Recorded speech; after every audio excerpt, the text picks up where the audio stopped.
Welcome to the Tech Egg. Don't get scrambled. Enjoy the video. You start by powering up the camera and waking your phone's Bluetooth.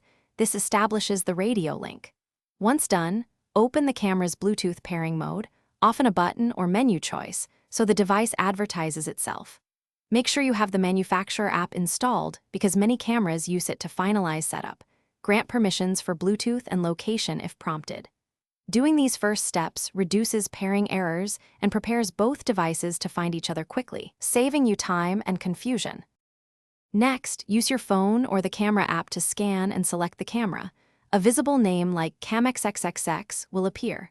When you tap it, confirm any pairing PIN or code shown on one or both devices.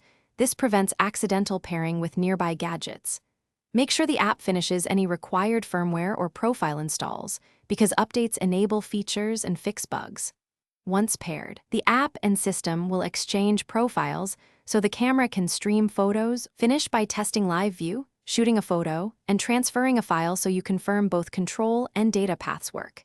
If the camera won't connect, first restart the camera and phone. This clears transient Bluetooth faults, then retry pairing. Make sure no other paired device is dominating the camera's connection. As a final step, unpair or clear the camera from your phone's Bluetooth list and re-enter pairing mode on the camera. That reset often resolves persistent pairing problems.